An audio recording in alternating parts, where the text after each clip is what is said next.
Welcome back to another episode of CaCo Talks. On this episode, we are doing another We're Not Really Strangers, the Self-Love Edition.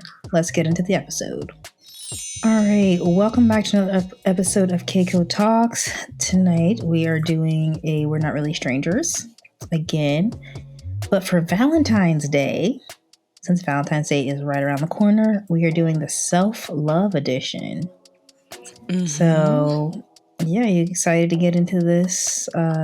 These We're Not Really Strangers topics? I am. I love We're Not Really Strangers. So, another day, same game. I'm just glad they have so many different versions, like... Yeah, they have a lot. Yeah, like you're teaching me a lot about, like, how this game works and the different topics and stuff you can have, so... I know, right? And I think it's just like, it opens the floor in different ways of saying different things that you may not want to know or wonder about. Yeah. And so I think that's always good. I think this version is technically supposed to be played by yourself, but we're going to play it with, I think so. But we're going to play it with each other to ourselves, because a lot of things are like personal questions, but or like questions that you just, it's not for like the group to know or understand. It's more for like you and like self-realization. Yeah. I think this would be really good journal topics. Agreed. That's very true. Do you follow them on Instagram? No, I didn't even know they had one. Yeah, you should follow them on Instagram because they'll like post random questions and whatnot. But they're really, really, really, really good. Really good. I need to follow it. Yeah, that'd be good, actually. Yeah, I'm gonna look that up. Is it just at We're Not Really Strangers? Is it? Let me check. Yeah, it's We're Not Really Strangers. Okay, cool. Well, that should be easy to find then. Yep. So if you're not following them, anyone that's listening, go follow them. They're great. Also, too, if you don't have any of their card games, go get some. They're at Target. And they usually have sales. Their website always has sales. They actually have apparel, so that's cute, too. And cool. I feel like they're always coming out with new editions. They have a new one that came out. I really want to get it, but I don't have any kids. But they have a kid edition. And it's kind of like written in like a cool like kid font, like kind of like a colored pencil font in different colors. But I feel like that would be so cool to have like for a kid to always open up conversations. Yeah. And, just see where your kid's at mentally. So. Yeah, absolutely. Good game for sure. Yeah. Well, I'm definitely excited to get into these topics too, especially now that we're, since it's like, our Valentine's Day themed episode. Yeah. So we're going to do 7 each, and all these topics are related to self-love and kind of, increasing your self-awareness. And we figure who loves you better than you? Exactly. Yes. Everybody wants to go get with bae. Self-love day, not Valentine's Day. Okay. Treat yourself, girl. Right. Boyfriend or not, girlfriend or not, treat yourself. Seriously. Because everybody's like, who's going to be my Valentine? Who's going to be my bae? Me, myself, blah, blah, blah. Me, myself, and Beyonce. And Beyonce, yes. Can't forget that. Seriously. But yeah, okay. Well, we each are going to do, for the since Valentine's Day is on the 14th, we're going to do 14 total, 7 questions each. So I will answer your questions, right? And then you'll answer my questions? Yep. Sounds good. So who wants to go first? You want to go first or should I go first? You can go first. Okay. So my first question is... Wait, first, like you reading question, or you want me to read the question first? Oh, okay. I guess I'll answer the question first, so you can read question first. Okay. Yeah, that's what I meant. Okay. Clear my voice. The first one says, what can I offer to a romantic relationship that I'm most excited to give? This is so... Why did I get this question? I know, right? Well, I guess I gotta answer it. I mean, besides my banging body, besides Gucci Mama fits. Besides my obvious 10 out of 10 looks, nah. Gracious. I mean, we all know I'm single and I like decidedly so. That's not a secret I hide or anything. But if I were to be in a romantic relationship, I think what I do have to offer is obviously a level of creativity. But I think I offer that in non-romantic settings as well. Um, I think I have a lot of, I guess, vision and drive and ambition and kind of like, I'm the type of person to like light a fire under somebody's behind to get things going. You know what I mean? I think, at least because I do that for myself. So I think that I would bring that to someone else if it became, if it was a romantic relationship. So I think that a lot of like, I guess, inspiration is probably what the word would be totally for that. And like, I like to think I would have a good time, but then again, my good time is like watching movies and stuff. So I don't know if we're gonna have too much of a Find you quote. somebody that can watch movies with. Honestly, Sure, you're right. But I mean, besides that, I think I'm in a place now where I'm trying to heal as well. So I think I bring that sensibility to a romantic relationship. Like, how can you be a better holistic person? Yeah. What can you do to heal and encouraging people to do that? And I think I'm a good supporter of people who are doing something, and moving forward. I think a lot of my life is about like forward movement, So, yeah, but I want to know what you think. These are always good to hear what somebody else thinks too. Yeah, that's fair. What can I offer to, or what can you offer to a romantic relationship that I'm like most excited about? What can you offer? Why is it taking you so long? Because I was honestly like I was thinking about it on the reverse side, but I think it has to be what can you offer somebody else. I'm just kidding. No, I think I'm trying to think of something that like that I'm like that you would be excited about, or is like me personally be excited about. That, well, just whatever you think I would offer to a romantic partner, like assuming. Okay, so what you would offer just in general. Yeah. I think you can offer. I love how it's taking. This really is taking you forever to come up with. What can Courtney really offer somebody? No, it's not that you can't offer somebody, but I'm thinking about it in the sense of like, I don't want it to be something that you're offering, but you're like losing in yourself. You know what I mean? Yeah, like, no, what can you genuinely just offer, and not? Because I think, and like especially too. when. Yeah, because I think when you're like 100% into something, it becomes your like everything, and I don't want it to. Like I don't know. But okay, if I had to say anything off the rip, I would agree with creativity, and I think also too I think you in your healed space of becoming you, I think you can provide a like a sense of like purpose, if that makes sense. I can explain it, but like purpose in the sense of like I feel like you are so sure in what you want to do and what your calling is and what you are interested in, what you're passionate about, and making sure you do those things that like because of how the world works, people get lost in that, and you just are so involved in the hustle and bustle, but you like make sure you have the things that you want. And so I think that would be something that you can offer. And I think also too, like we're very like homey people. So I think you can also offer like a safe space to someone that you genuinely care about, but you got to genuinely care or the space ain't there. Or it's not safe over here. The space ain't there. The space is not so there. I would say that. Yeah. Like you think I would, if I trusted the person and was interested in the person, I would definitely, my home would be a safe space for them. Oh, that home would be your home easily, I think. Yeah. But you got to.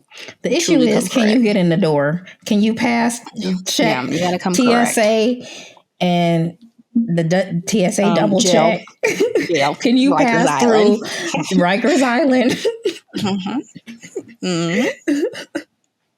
But yeah, no, I think that's accurate. I think once you have proven that you're somebody that can definitely, then you get access to me.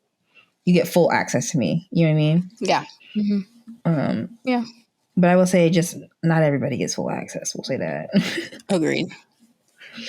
But as it shouldn't be. So All right, so let's do your next question. Your question. I'm gonna choose mine just kind of at random, not in the order that you sent them to me, just so you know. Oh, okay, that's fine.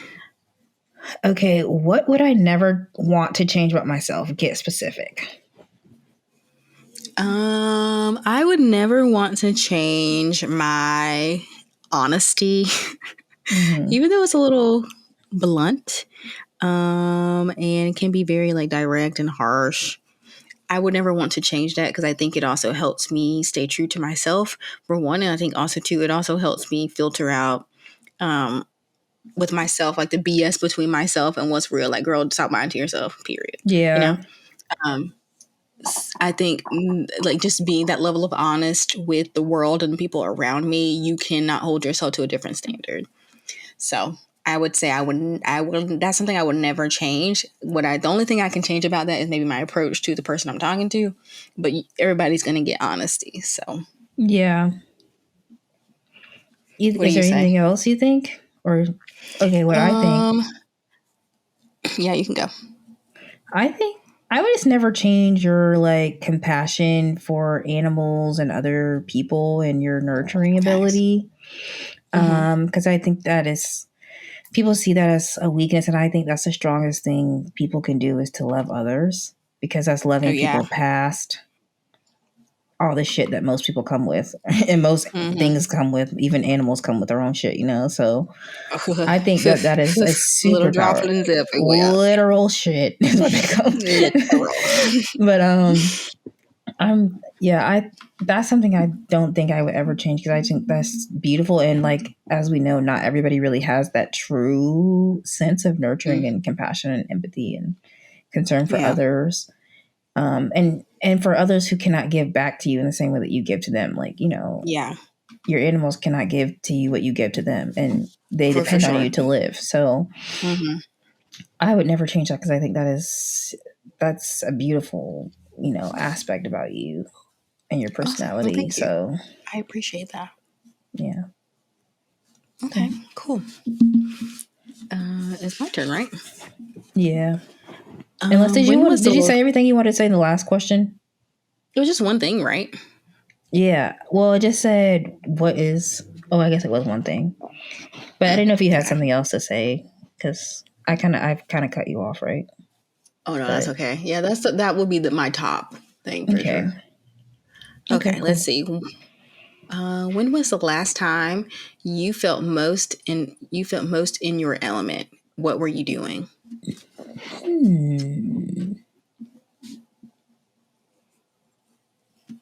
Well, I will say, I mean, if we're just speaking about the last time, I think it was. Well, can I do two times?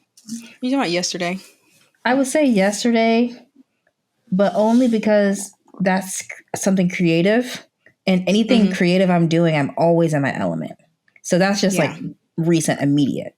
But I will say, like, in my element as far as the tangible doing things, was the entire 8 months to a year I was making Clout. That was 100% focused, 100% in my element.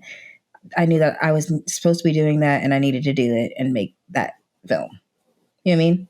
Like, yeah, I agree with that. That was something I really felt very strongly about, and I was like not wavering on that. And I felt very much in pocket, in tune. And I think that was coming off to like even the actors and everybody else I was working with. Like, this is like, she's working. You know what I mean? Yeah. So that's when I would say career, like as far as like passion wise, that was the last time I was like in my element, just because that took so much out of me. But anytime I'm creating anything, any photo shoots I do, you know, like yesterday, what I was doing, that was really creative, and that was a different type of creative, but was creative. And I'm always in my element with that. I can just like, as soon as I'm doing something where I have to make something, like a product at the end of the day, I like zone in immediately, and I'm there and working, you know, like to the point where I don't remember to eat, like, which is bad. I gotta remember to eat, but like I like zone out and just like get the job done, you know. It's like tunnel vision. So I think where I've seen you in your element, I would say obviously like the start was a little rocky, but I would say moving to LA. I feel like you have really like. I think so. You think that's my element? I think it is your element. I think that's a space where you feel like you can be true to yourself. And so I think that is your element. And you're making it become what you want it to become. You know what I mean? Mm-hmm. And I think that's your element, because things are not just going to fall in your lap a lot of the times. You have to make things like fit. You know what I mean? Obviously, if it's made to fit, but just kind of like a shoe, right? When you get a brand new pair of shoes, it's your size, but you still have to like break it in. You know what I mean? So same principle here. So I think LA is your element. Like Do I think out here like forever? thing? Yeah, being out there doing your thing, being in a creative space, being in a more liberal space, a more positive body-wise place, law-wise, art-wise, different choice, walks of life-wise. So I think that's a good place for you to be. Okay, cool. I like that take. So do you think when I'm like making something, I'm like, do you think I'm in my element there too? Or you think it's just like, oh yeah, I guess you're like, I think you're thinking about it. I think you just have a different perspective on it too. Yeah. And I wasn't going to say the same thing you were. So yeah. Also, you've never seen me like directing something. Have you? No, because you never like you're never like around when I'm doing it. You just like always see the finished product of it. Yeah. And let's be honest, I'm really not like a visionary. I'm like end product type of girl. I'm like, even if you're shooting something right in my, you're like, do you see? I'm like, I don't see it. I see random people in front of a camera, so I don't. This doesn't make any sense. Like, how is this going to become anything different than what I see, literally? Right. So. No, I hear that, but kudos to the people who can do it, and for you, because I don't be seeing it. Yeah. I don't see the vision. I hear that. One day you'll have to like come to something I'm working on so you can see. I'm sort of I wouldn't say I'm a different person, but I'm much more commanding than I am in like normal life. I feel like you're bossy, so that's fair. You think I'm bossy in normal life too? I think so. Probably. I think you're bossy. But I'm bossy too, so that's fair. I'm definitely more like, let's do this, we got to do that, try this, put that there. It's very directive. You know what I mean? Mm-hmm. But yeah, okay, cool. Let's get your question. So your question is going to be, what am I not willing to settle for in relationships today that I allowed not too long ago? That's a good question. Men. Men.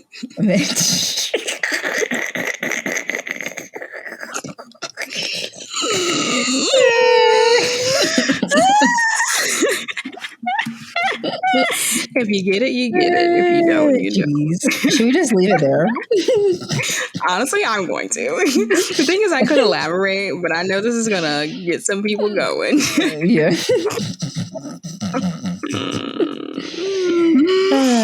Oh, I'm just going to leave that one there. I have something different, but I'm going to leave that one there for shits and giggles. Okay, cool. I mean, you know what? Yours?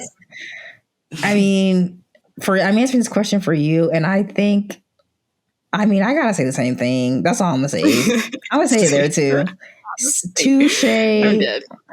I double it. That's what I say. Mm-hmm. You know, I had to double it. Y'all seen the TikTok? Ooh, that was a good one. No, that's a good one. Well, that was short. Joke of the year. Men. That's going to be the inside joke, I'm sure, for now. Yes. Okay. Yours says, what am I proudest of myself for saying no to recently? Ooh. Life. Yes. I don't know if I have said no. Well, okay, this is a small thing, but it was a volleyball thing. Somebody asked me to do another volleyball group, another like indoor group, and I already do one indoor group out here, and I'm playing beach and trying to do grass. So I'm glad I said no, because I knew I was overextending myself. I'm glad I was just like aware that this is a little too much. Plus, also, I started writing another script had another script idea, so I want to continue to like add some time to that, and I want to keep pursuing, filmmaking jobs and stuff while I'm out here. So I want to definitely dedicate more time to that, and I think the first month of January or the first month of this year was like back to back volleyball. I was just playing volleyball, like working and playing volleyball, Yeah. So I'm glad I did like a self check in and was just like, I'm gonna sit this one out. Yeah. And just call it that for myself. You always need time to just kind of like recover, And that too, so. Yeah. Absolutely.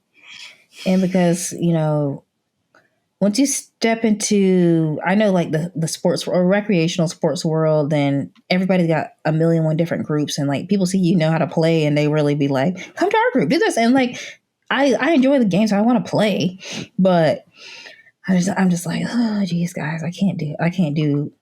If it was up to like other people, I'd be Tuesday, Wednesday, Thursday nights, and Saturday mornings, and Friday tournaments. Like I would just be playing volleyball, so. I had to like say no, and that was just because I was like, "You came here for a career." I love that. So I'm glad we love that. Set a. It's not even a boundary. It's just like knowing your limits. I'm glad I said no. But yeah, I don't know if you can answer that question for me though. That feels like a weird one to answer for me, right? Or I mean, what do you think I've said no to anything recently that you think was good for me? I think yes, there is something that you said no to recently that I was like very proud of. When we were chatting about the situation with Mom, and you're just like, it wasn't necessarily like no exactly, but it was just like, I'm not ready to do that yet. And I think that is important in advocating for yourself in moments where you are healing and you're trying to make sound decisions, no longer out of trauma, but out of self-respect and respect for the other person. So I was very proud that you were just like, nope, I'm not ready, and advocating for yourself. Yeah. Yeah, okay, that's another one I'm proud of. I agree with that. I think because the whole thing would have been, well, just whatever. Put whatever you're feeling, whatever you're thinking aside, and like don't really address it. Just go back or just do whatever because that's what you should do, or what like is gonna make this other person feel better, feel good. Exactly. And it's like that's I'm just glad in the first place. Yeah, like I'm just glad I chose to just say, you know what, I know I don't have it right now, and being able to admit that, and then also saying, you know what, rather than do something I don't need to really, or something that could be more damaging, I'm not gonna push it, So I was proud of that. Yeah, for sure. So thank you, I appreciate that. And now, what we've done 3 so far, right? 3 each. Yep. Okay, cool. Let's keep on. I've technically done 3. You need to do your 3rd. Okay, cool. So, for your question, what do I want to stop apologizing for?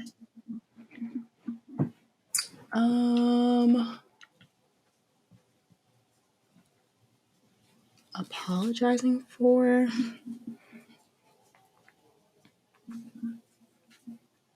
I think in general, just being Black and like Blackness. Ooh, that's like we move in such a space of, like putting ourselves aside to white supremacy as a whole. That I like. That's something that I feel like that I personally baffle, not baffle. What's the word? Grapple. Is that the word? Grapple. Yeah, grapple with. Just because, we were taught to, when you go into certain spaces, you do this, in certain spaces, you don't do that. Like, you kind of remove your Blackness. So I think that's something that I want to be less apologetic about. And in this job, I'm allowed to kind of be myself way more, even though I find myself still being very reserved. Yeah, so. I hear that. I think it's just reflex for people of color when they enter mostly white spaces to just for sure really reserve yourself and just know that the best protection I have is to basically remain as silent, non-problematic as possible, because everything we do is hyper focused. We're hyper visible to people. So you change your hair, you do this, you do that. They're just always making assessments of you. So you have to like almost intentionally play it down in a lot of ways. You know what I mean? Oh, for sure. Yeah. And yeah, it's too much. And I agree. I think that is something we all want to stop apologizing for as women, as Black women, like just people in general. Like we want to stop having to apologize for just showing up as ourselves, you know, in these different spaces. Because there's other people who are not apologizing for anything. In fact, they go wreak havoc in those spaces and then like expect you to apologize for being there in the first place. Exactly. You know? So, yeah, I hear that. I think, and actually, I'm going to say that's what I think for you too is like, and like, I don't think you actually do a bad job of it, of like just not apologizing. I don't really apologize for much. Yeah, but I do notice that I navigate very differently in that space versus if I wasn't in that space. Like and honestly, we all halfway do. I do get that. Like, there's a level of, like, professionalism, but like it's simple, like my hair. Like whenever I go into work, I won't wear my hair out. I always put it back in a bun or put it back into something, just because I don't want it to be looked at as like, oh, she's not professional, she's not clean, she's not, you know what I mean? Like, which no one has ever said anything, but I feel like it's just like a subconscious thing, really. Yeah. Because it's always been deemed as unprofessional. Yeah, I was actually having a discussion with someone recently about like them feeling like their hair doesn't, the way they wear their hair at work, they can't do certain styles because they feel like it's gonna upset the status quo, basically, you know. And I was like, dang, we're still really doing that, and that's so effed up, you know. But I hear that, and when I was at a desk, well, I don't know. That's the one thing I don't ever apologize for is my outfits. I'm showing up, okay. Period. Like that is one thing I've always. I don't even know where it comes from, but I definitely, you know, I will say I didn't wear my hair like just wet, straight Afro puff. Like I would always try to pull it back in a bun, and I think I started doing that like subconsciously. And then I would like wear twist outs and stuff, which is more of a fro type look. But I always had to have like a kind of either a curl pattern to it, or it was slicked back. I would never just wear it as like my natural texture, just like in a fro, you know? Same. Yeah. Which is, then now I'm thinking about it and I'm like, I was probably doing that subconsciously because I was like, oh, gotta go to work, so I have to look this way. You know what I mean? Exactly. Yeah. No, I'm there with you, girl. So, especially like, because I would wear my fro out. Like I was okay with the fro, but like with the locks, I'm definitely way more like cautious because everyone thinks you're like, oh, Bob Marley, and I'm like, yeah. And like they just don't understand it. Or like, oh, can I touch it? Like, what's going on there? Like everybody's hair, even with locks, is going to be very different. So yeah, it's interesting. It's so interesting because, like, I will say in the artistic field, there's a little more leeway with that sort of thing, you know? So that's nice. So you don't have the same level of professionalism with your attire the same way. Generally, you know, but, so I forget that people definitely go to work and be like, I can't wear this, I can't do this. And I'm like, I was like, I'll be damned if somebody tell me my hair. I'll be like, can we please get NAACP on the line right now today? Because this has got to be some form of discrimination, you know? This has got to be a joke. Right? Yeah. Now, what I will say, and I also had this discussion with somebody when we were talking about hair. I was like, what I did feel, and maybe this is a result of those rules, I felt highly sexualized because I was more expressive. If that makes sense. Like I would wear my outfits that I would wear any other time, and you know my outfits look like. So like I would 90s hoochie mama. 90s hoochie. I mean, well, I toned it down. Like I was like classy 90s. It was like what Moesha would wear, which is not like too crazy. Like it's pretty standard, like covered, you know. Nothing crazy, but I felt like just for being even expressive in that way, you know, I felt very sexualized for that, because I chose to not just wear, you know, jeans and a t-shirt every day. You know what I mean? Yeah. So I will say that's the other side of it, I think. is you know, tend to get more sexualized, which is another issue. But, you know, I've never had anyone complain so much about like what I'm wearing as much as they were like, I guess, confused why I just put effort into a look every day.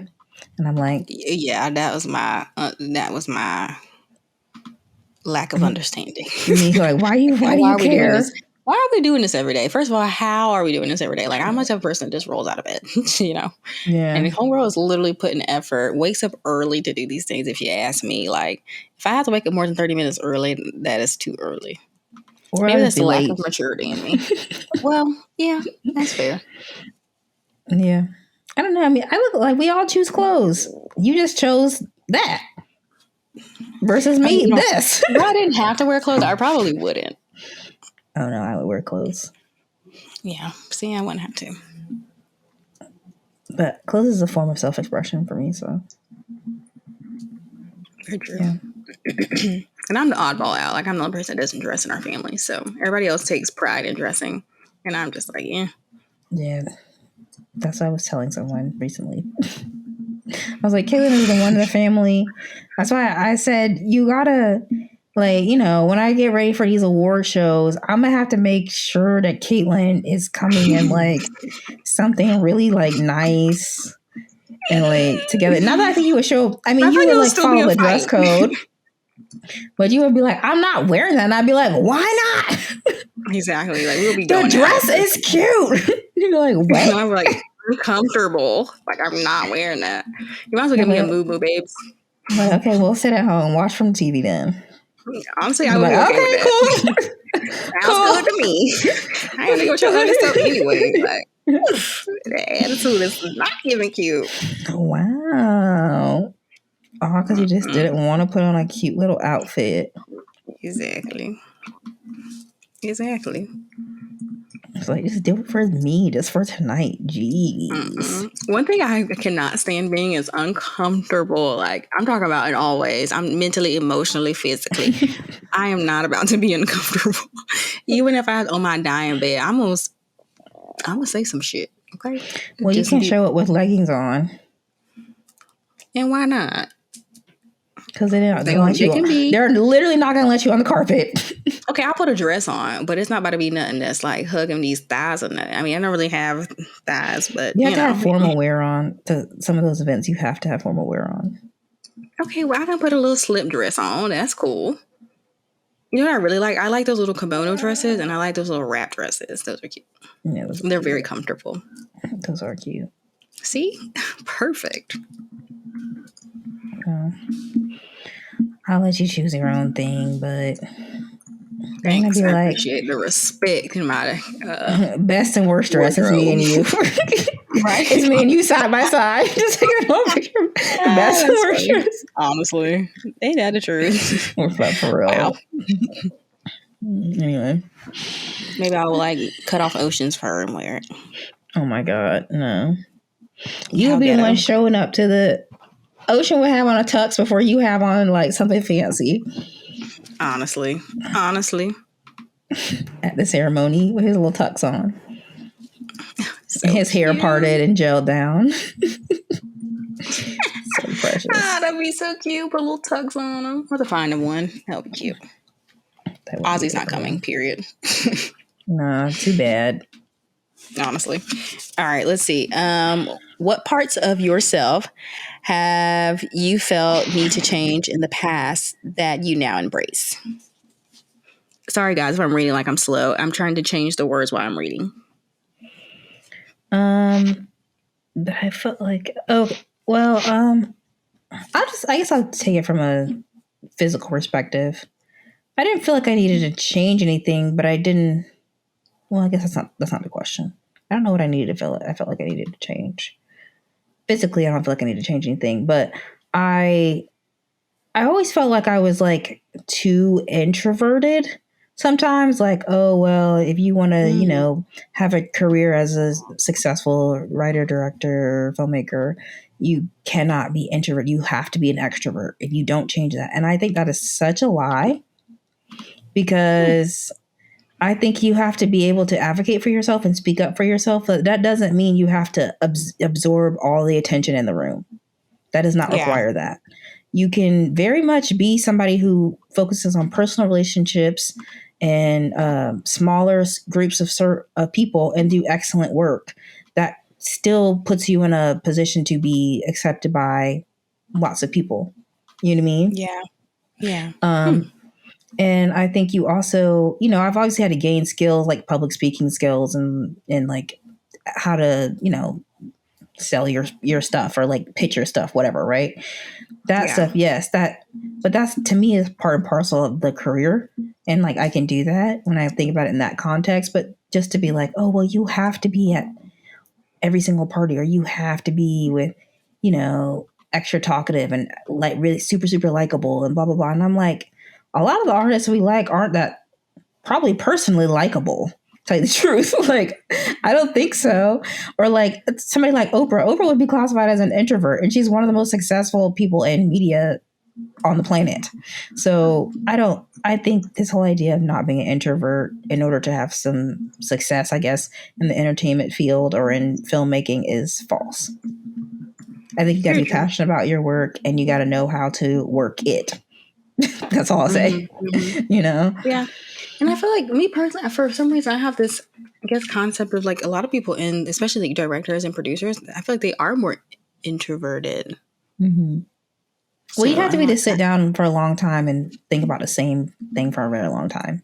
Yeah. I feel like those are more introverted people, personally, from my experience. But maybe my perception is warped because I've only been around mainly you. So. Well, I think a lot of people also think like when they think about like the entertainment industry or Hollywood, they're thinking about actors who come off as very like extroverted people. But again, that's also like they could be introverted too.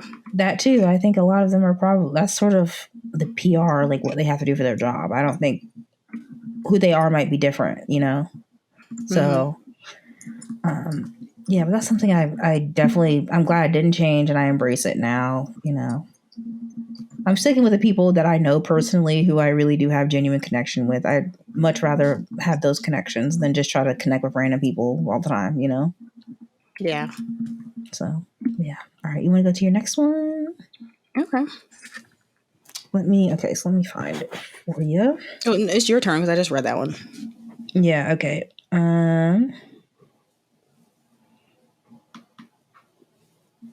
What was the most genuine thank you you've received recently? What was it for?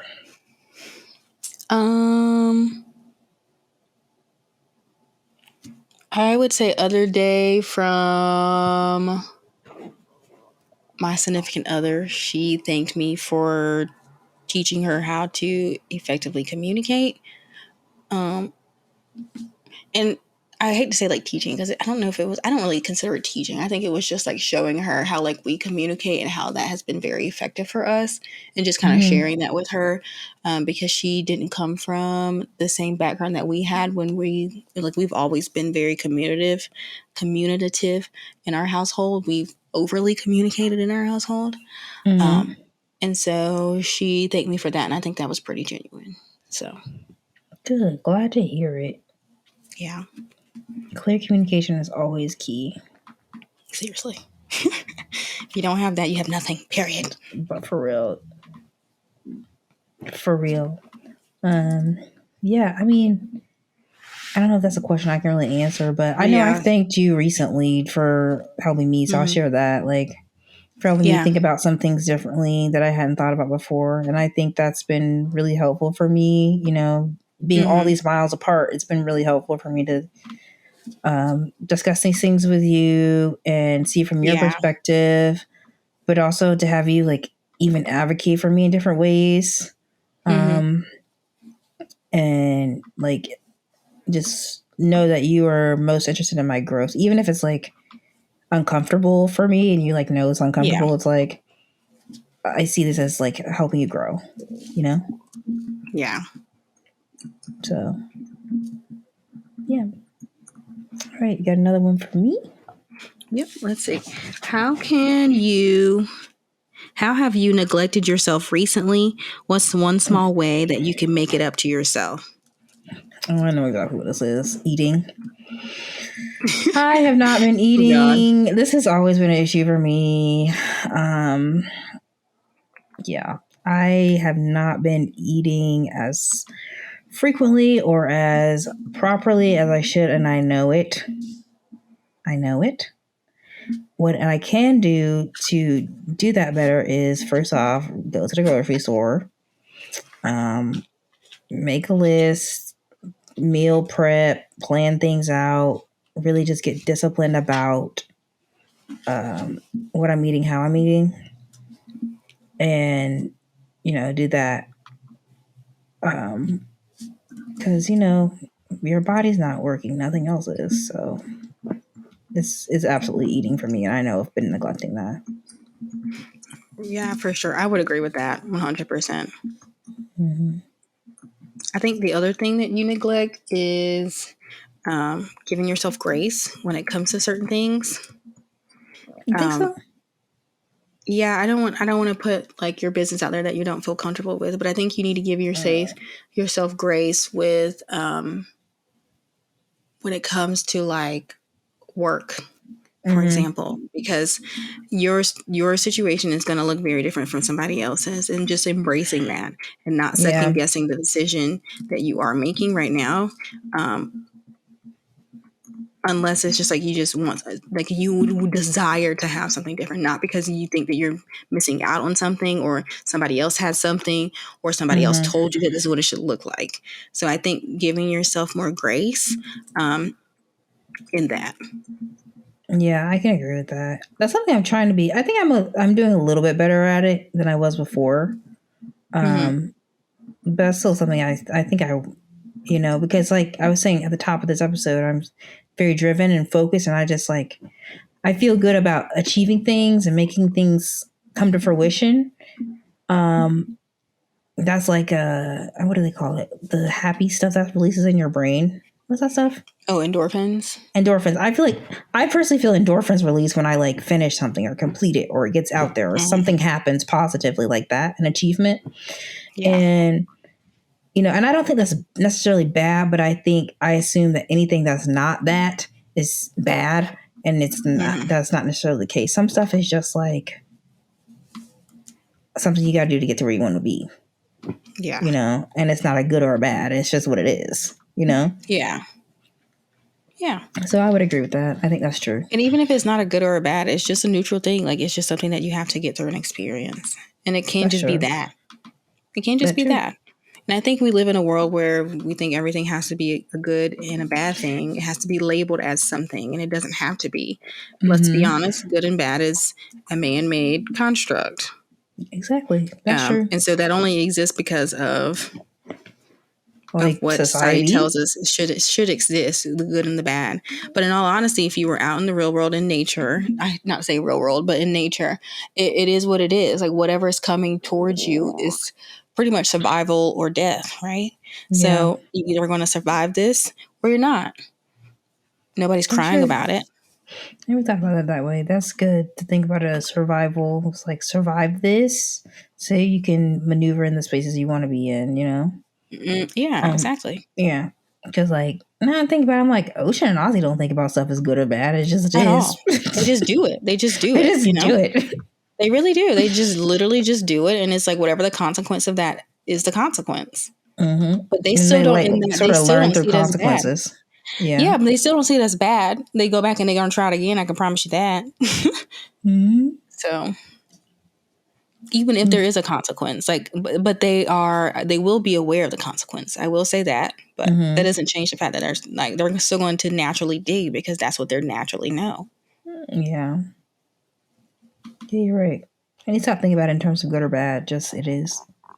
That's very true. You're right.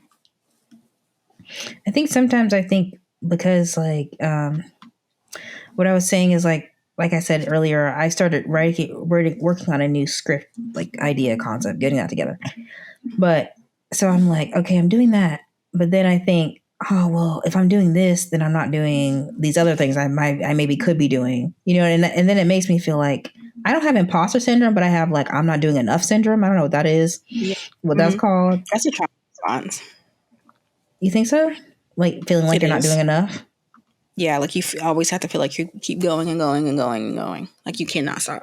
That's a trauma response. Wow. Which I Learning had the same something. thing. I had the same thing until like, especially when I moved here, I like just came to the understanding that it's okay for me to not do nothing sometimes. Yeah. It truly, and that's why I'm very adamant on like the weekend and stuff. I literally stay in the house to do nothing. Just because for a very long time it was just expected to keep going and going and going and going and achieve and achieve and achieve and achieve. That like at this point it's almost kind of like a burnout. Like you're just like, goodness. And you know what? Like That's what I realized I've been experiencing recently is burnout. Yeah. It's like pursuing the dreams, pursuing the goal burnout. Yeah. Yeah. I think that's what I was, because I will do projects and do these things on the weekends and do all this stuff all the time. But I realized that it wasn't just, I'm not tired of making work. I was tired of pursuing. I was tired of finding this, hustle. getting this. I was like tired of the hustle. And like the holidays came and I was like, okay, I can stop because the holidays was an excuse. But I've extended a little bit beyond the holidays. And I'm like, I think I was like burnt out of the hustle of the career that I'm pursuing, and I obviously got to get back in the game, but I'm just like, let me just take a moment because but I think when you're feeling burnt out, that's the time where you're just like, your body is just like, hey, I need a break.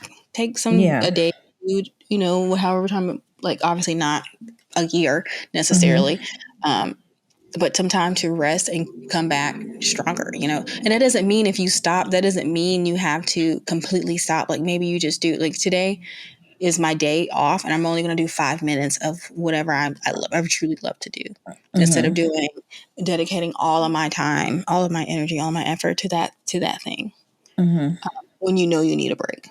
So yeah, I think that's where I was getting from. It's just I was getting burnt out of the hustle, not producing work. I always love producing work. It was just the hustle tied to it, I think, and thinking about what's my next move, what should be my next, what should I do this, what should I do that, and I was just like, I think I was just exhausted, being honest. So yeah, it's been nice to just take care of myself and come home, write a little bit as it makes sense, and like I had an idea that I think is worth pursuing, so I started writing a little bit, but I even take that in stride now a little bit, just to not exhaust myself, so. But anyway, okay, so I have the next question, right? Like I'm asking you the next question. I think so. Yeah, because I remember I answered about eating. Oh, okay. I have two. I should have two more, right? Yeah, I have two too. Oh wait, I know I have three more because I'm behind you for one. It's your turn. Okay, who inspires me to become a better version of myself? How do they inspire me?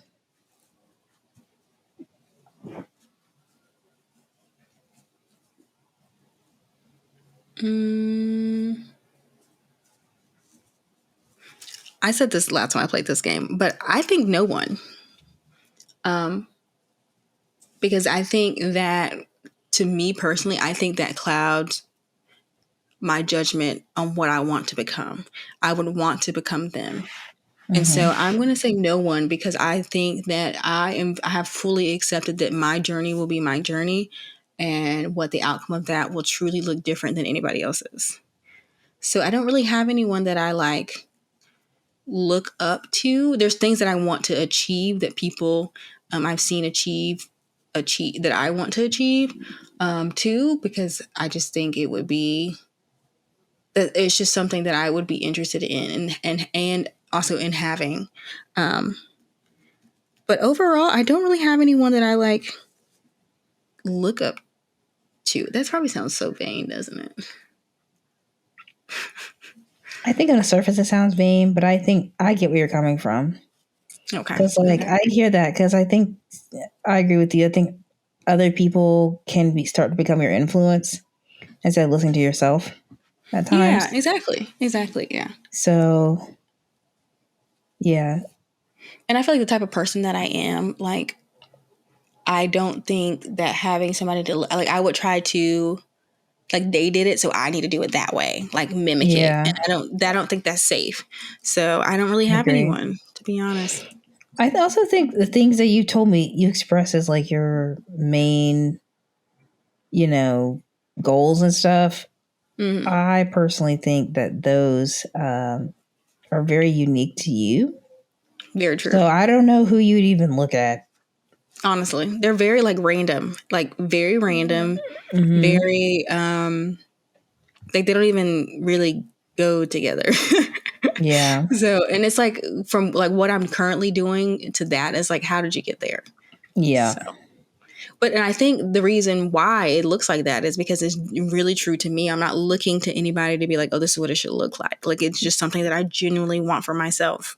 Exactly. Yeah, I agree. So I get Okay, that. then this one says, what belief about yourself is holding you back the most? Replace it with a positive affirmation. That's a good one. I think the belief about myself, I think it probably sort of imposter syndrome, but also sometimes I think my ultimate dreams and goals are harder to achieve than what they probably actually are. Like I have to remind myself, I think I'm really laying the groundwork for myself to be every ounce of everything I ever wanted and more probably. Mm-hmm.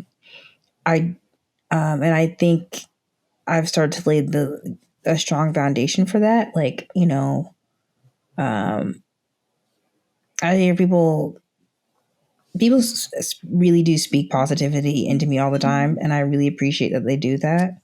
Um, and like, people are like, I just really see it for you, really see it for you, and I love that they see that. And sometimes I'm like, I wish I knew what they were seeing, because sometimes I'm Yeah. like, I don't know if I see it, or like I'm like, maybe because I live my life, I'm like, I don't see it, or like sometimes I think I don't see it, but then I think it's good to have sometimes that outside perspective because they see things more plain and objectively than we do. My emotions and Mm-hmm. everything are tied into it.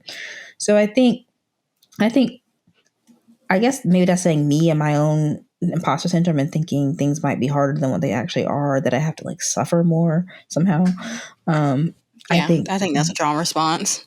yeah, I think that is a trauma response, but also I think that's what would be holding me back. And I'll replace it with a positive Yeah. affirmation and just say, first off, God's timing. And then second off, you have everything you need to succeed. Mm-hmm. I think also another thing is, along with the lines of that, enjoying the journey and the process of that, because Yeah. once you get there, you'll be so much more grateful. Yeah. And you'll have a strong And you'll be, foundation that's already built, that you don't have to like try to build a foundation from then on, yeah, exactly. And I think also too, like staying grounded and knowing yourself, kind of how we chatted about earlier. It's you have got to stay grounded. Mm-hmm. And I think also too, if you immediately saw it, then you would have achieved it, and I think you would have missed the bigger purpose in it, and the Mm-hmm. passion in it, and the drive in it, right? Because you Mm-hmm. were just like, oh, I have this, I can just go out here and do it, right? But I Mm-hmm. think that is the journey, you finding the what other people see in you, and Mm-hmm. then believing it.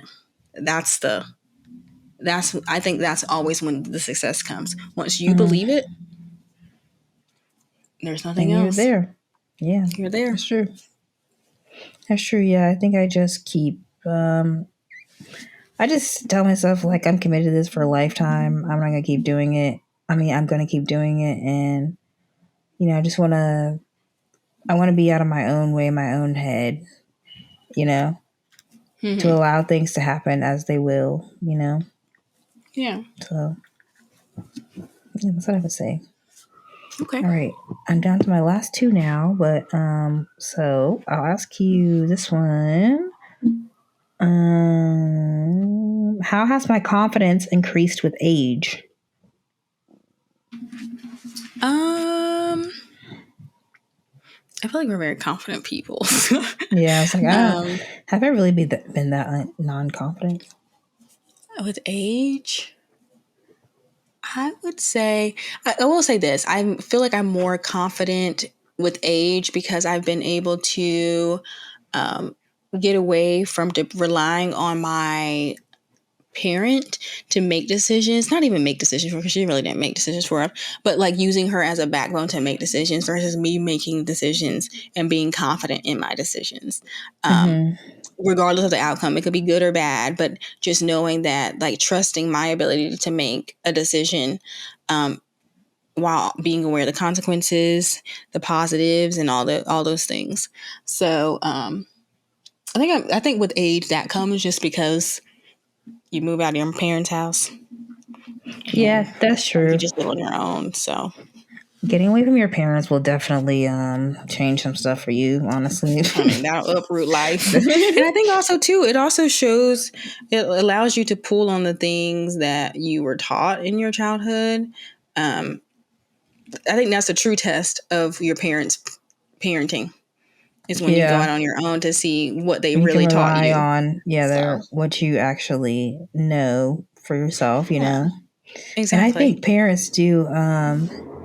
I think parents like guilt trip a lot because they feel like, oh, I didn't do enough. I didn't do this. Like my kid's not doing this or whatever. And I'm like, I was talking to somebody, and they were like, and we were just discussing like how we felt like our moms have like this like mom guilt, and I was like, I just wish I could like really tell mom, like, I think you did a phenomenal job. Like, you have two functioning human beings in this world who are not homicidal, suicidal, self-destructive, or sociopathic, or psycho. Like, there's so many things that could possibly be wrong with your child.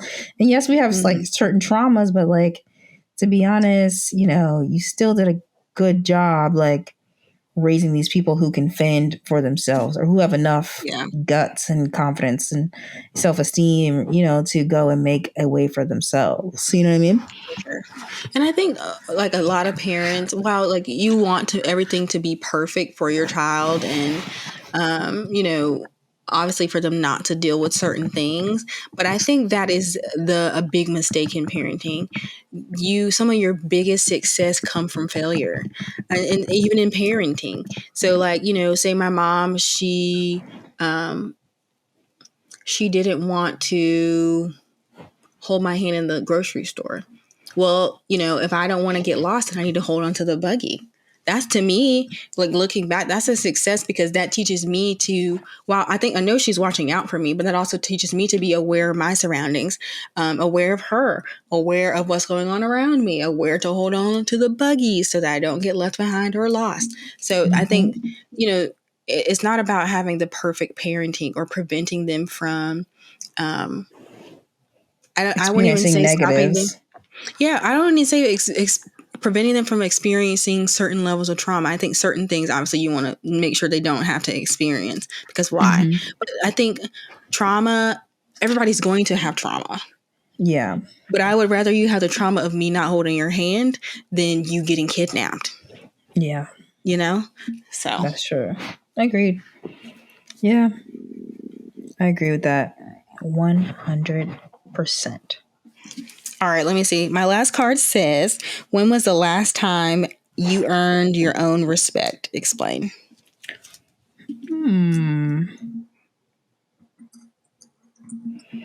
Actually, I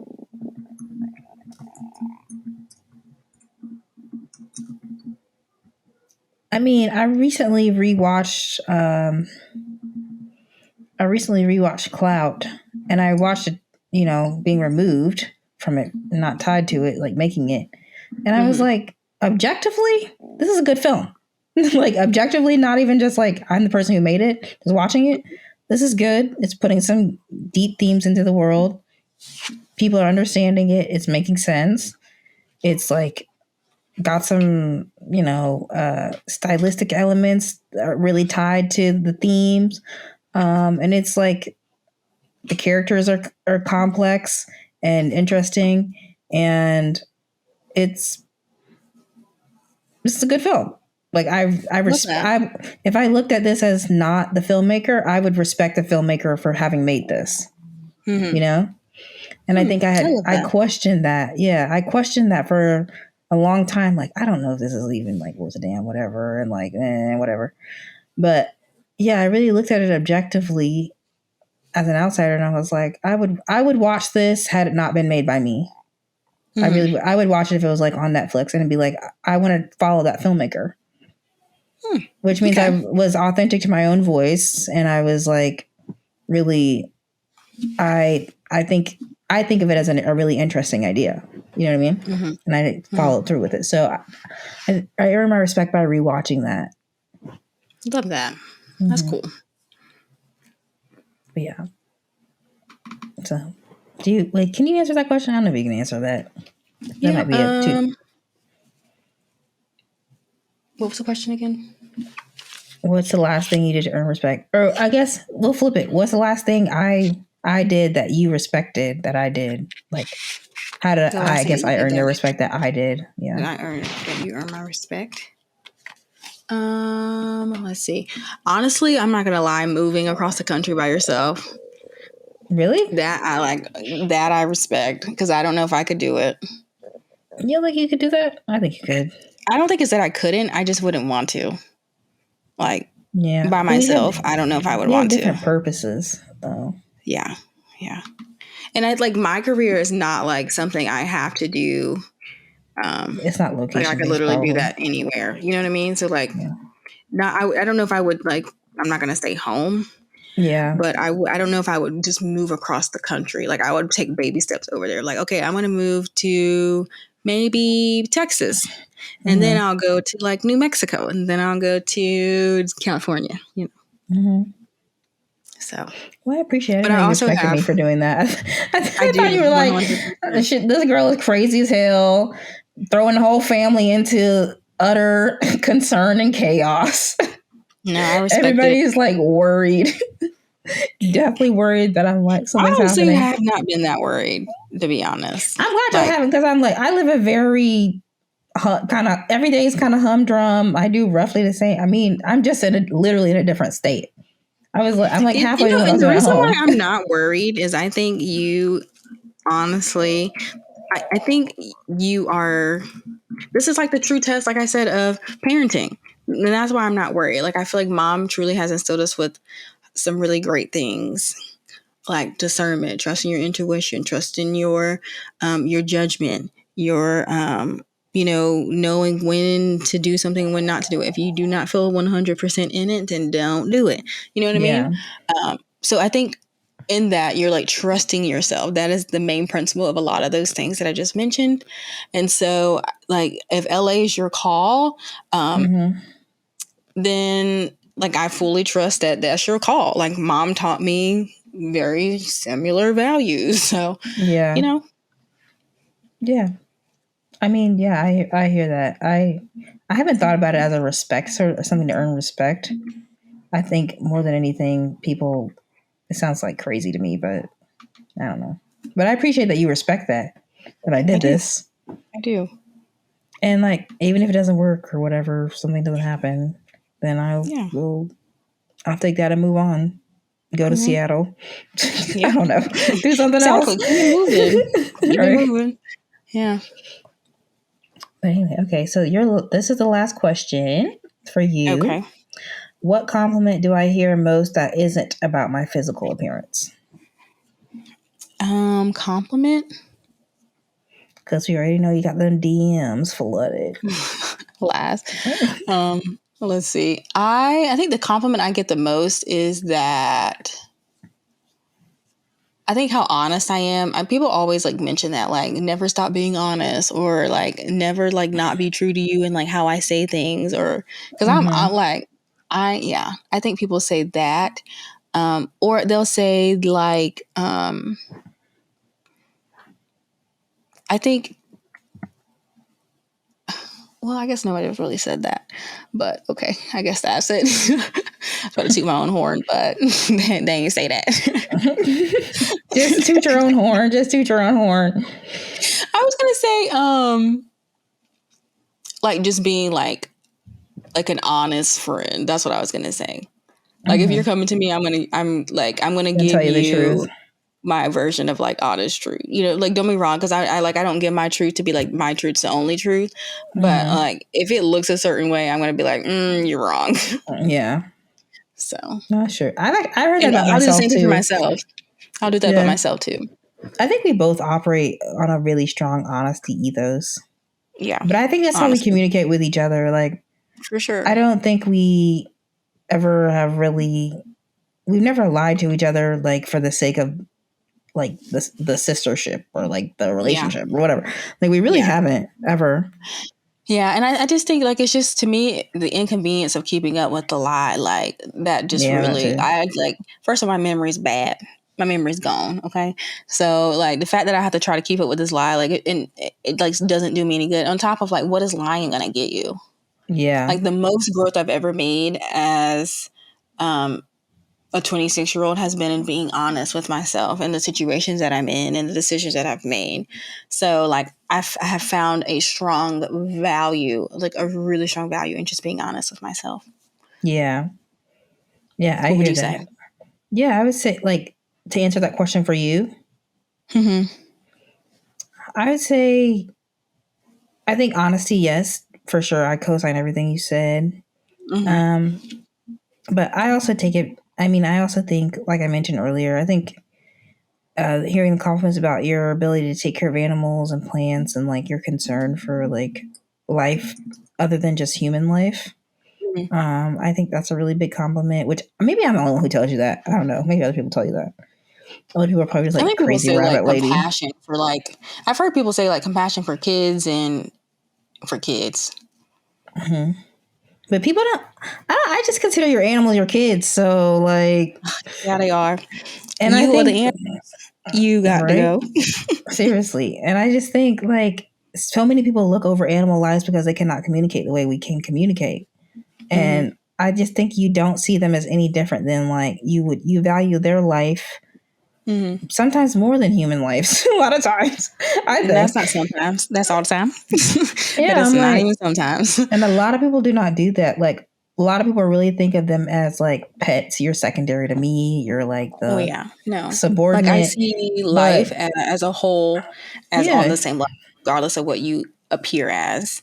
And you're just tending to their lives. You're like the more than facilitator. I am just experiencing life with them, just like they're experiencing life with me. Do I have a response? Are they a responsibility for me? And do I owe them a certain level of lifestyle? I think because I have taken them on as pets, yes. But I think genuinely it's just we get to experience each other, and I really believe that, like, our souls go on. So, like, what you give now comes back tenfold. So. And I think their souls are, like, connected to yours too. So, yeah, I think seeing you with your animals has opened up the idea to me that animals are so much more than just a being that cannot communicate with me. It's like they are, they are sentient beings. So, yeah, seriously. I think that's the biggest compliment I would say for you. Thanks. I love my animals. Everybody knows that. You're the animals. It's going to be you. Got to go. Seriously. But no, your animals are also cute. They're adorable. They don't be paying attention to you, but at all. Ozzy's been letting me finally give him head rubs and pick him up pretty much all day today. He's been letting me pick him up whenever I want. And I'm just like, we gotta do a visual episode where we can show them. Child, that's gonna be a headache. Yeah. But okay, I'm down. It's a zoo, so maybe welcome. Because people are just hearing, like, Ozzy, Ocean. It's like, okay. Well, some people get to meet them, Some people get to meet them. Do. Yeah. Most people don't get to meet them. Maybe one day. One day. Auntie Coco sees them all the time. And they give her kisses on the phone. They give me kisses. Well, guys, that is our self-love version of We're Not Really Strangers. Make sure to check out their Instagram and their website because they have really, really, really, really, really good games that spark a lot of cool conversations, deep conversations, thought-provoking conversations. So we will link all the information in the description box, of course. But thanks for joining us in this episode. Bye, everybody. Happy Valentine's Day. Happy Valentine's Day.